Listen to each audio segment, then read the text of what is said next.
നമസ്കാരം. റാഫ്റ്റോ ക്രിക്കറ്റിലേക്ക് അവർക്കും സ്വാഗതം. The magic is back. Yes, Cameron ഗ്രീൻ്റെ സ്റ്റമ്പിളക്കിക്കൊണ്ട് നൂർ അഹമ്മദ് എറിഞ്ഞൊരു പന്തിലെ അതെ, നൂർ അഹമ്മദ് പഴയ മികവിലേക്ക് തിരിച്ചെത്തിയിരിക്കുന്നു. അതോടൊപ്പം എടുത്തു പറയേണ്ട ഒരാളുണ്ട്, അഖിൽ ഹുസൈൻ. 4 ഓവറിൽ 26 റൺസ് മാത്രം വിട്ടുകൊടുത്ത ഒരു വിക്കറ്റ്. നൂർ അഹമ്മദ് 4 ഓവറിൽ 21 റൺസ് മാത്രം വിട്ടുകൊടുത്തുകൊണ്ട് 3 വിക്കറ്റ്. ഈ ബൗളിംഗ്, ഈ സ്പിന്നർമാരുടെ മികവ് എടുത്തു പറയണം CSKയുടെ വിജയത്തിൽ. അതുപോലെ തന്നെ ഡ്യൂ ഉള്ള ഒരു മൈതാനത്ത് വീണ്ടും ഡിഫെൻഡ് ചെയ്ത് വിജയിക്കാൻ പറ്റുന്ന ബാക്ക് ടു ബാക്ക് വിജയങ്ങളാണ്. DCക്ക് മേൽ 23 റൺസിൻ്റെ വിജയം, KKRന് മേൽ 32 റൺസിൻ്റെ വിജയം. കൃത്യമായി പ്രതികൂലമായ സാഹചര്യങ്ങളിൽ കാര്യങ്ങൾ ഹാൻഡിൽ ചെയ്ത നായകൻ ഋതുരാജ് ഗെയ്ക്വാദിനും അഭിനന്ദനങ്ങൾ അറിയിക്കണം. പിന്നെ നമ്മുടെ സഞ്ജു ചേട്ടൻ മികച്ച തുടക്കമാണ് ഇട്ടുകൊടുത്തത്. ആയുഷ് പാത്രെ ചെക്കൻ പൊളിച്ചെടുക്കുന്നത് തുടരുന്നു. ഡേവിഡ് ഡി ബ്രവിസ് അദ്ദേഹത്തിൽ നമ്മൾ അർപ്പിച്ച വിശ്വാസം വെറുതെ അല്ലെന്ന് തെളിയിക്കുന്നു. So CSK on track. Yes, ഇതാ KKRനെ 32 റൺസിന് പരാജയപ്പെടുത്തിയിരിക്കുന്നു. ടോസ് നഷ്ടപ്പെട്ട് ആദ്യം ബാറ്റ് ചെയ്ത CSK നിശ്ചിത 20 ഓവറുകളിൽ 5 വിക്കറ്റ് 192 റൺസ് അടിച്ചപ്പോൾ മറുപടി ബാറ്റിംഗിലെ KKR 20 ഓവറിൽ 7 വിക്കറ്റ് 160 റൺസ് മാത്രമാണ് അടിച്ചത്.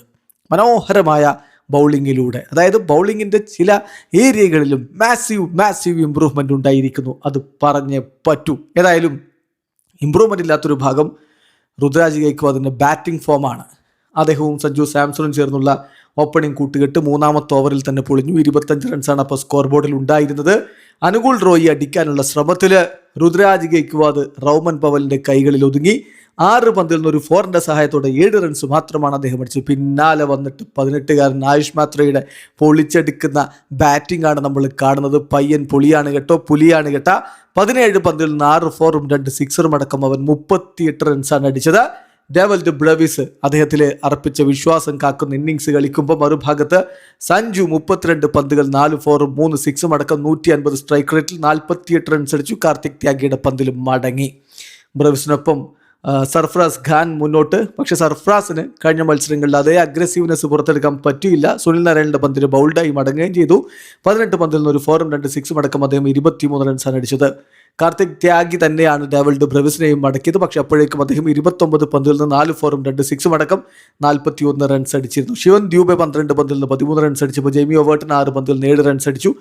അങ്ങനെ CSKയുടെ ഇന്നിങ്സ് അവസാനിക്കുന്ന 192 റൺസിലാണ്.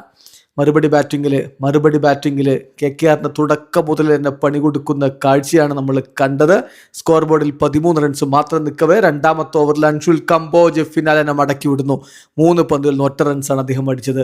സുനിൽ നാരായണാണ് ഓപ്പൺ ചെയ്യാൻ ഇറങ്ങിയിരുന്നത്. 17 പന്തിൽ നിന്ന് 2 4-ഉം 2 6-ഉം അടക്കം 24 റൺസ് അടിച്ച അദ്ദേഹത്തെ ഖലീൽ അഹമ്മദ് ഗുർജപ്പനീത് സിംഗിൻ്റെ കൈകളിലേക്ക് എത്തിച്ചു. നായകൻ അജിങ്ക്യ രഹാനെ 22 പന്തിൽ നിന്ന് 28 റൺസാണ് അടിച്ചത്. നൂർ അഹമ്മദ് പറഞ്ഞു വിട്ടു. അങ്കരീഷ് രഘുവൻഷി 19 പന്തുകൾ 27 റൺസ്. അഖിൽ ഹുസൈൻ പറഞ്ഞു വിട്ടു. പിന്നെ റിങ്കു സിംഗ് 6 റൺസുമായിട്ട് മടങ്ങി.